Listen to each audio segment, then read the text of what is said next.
Lansing Fire Department actually evacuated an entire block near Lansing's downtown. Neighbors left their homes on North Sycamore, just north of Genesee Street, as Consumers Energy worked for about 2 hours to cap that leak. Joe Khalil was on the scene as the evacuation occurred. He's live there now. And Joe, is everyone back in their homes? Yeah, Greg, as far as we know, everyone has been able to return to their homes here. We spoke to Consumers Energy earlier. They told us they capped the leak about an hour and a half or so after it started, but their concern was that the natural gas levels in each of these houses wasn't safe enough for those people to return to their homes. So consumers, along with the Lansing Fire Department, went to each individual house to make sure and monitor that those levels were at a safe level for those people to return to their homes. And as far as we know, that is the case, and those people now all back in their homes. But we were able to speak with some of those neighbors during the evacuation. They tell me it was an ordeal, and for many of them, they received an unexpected knock on their door from the Lansing Fire Department this afternoon.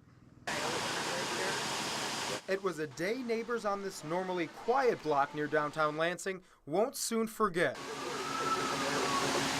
They say it sounded like a freight train came right through their street. And all of a sudden I heard this loud hissing sound. I was smelling gas. Keith Prevorst says he ignored the smell at first, but it got so strong he had to come outside and check it out. The fellow said to me, you know what, in a few minutes you're going to be asked to evacuate the block. We have a major gas break here. Minutes later, Lansing firefighters arrived on the scene and did just that. They said it's such a major gas leak, the whole block could go boom. So they got us out of there. We had to evacuate at least 20 residents within the area. Lansing firefighter Bruce Odom says natural gas dissipates in the air, so a leak of this size normally won't lead to explosions.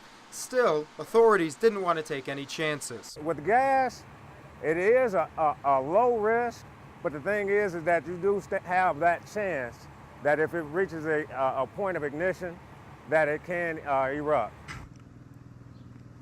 And another concern for the Lansing Fire Department during that evacuation was the heat. It was over 90 degrees here while that was happening, and so to take extra precautions, make sure that everyone here was safe, they brought out a catabus to make sure that everyone evacuated at least had an air-conditioned spot to be during that evacuation.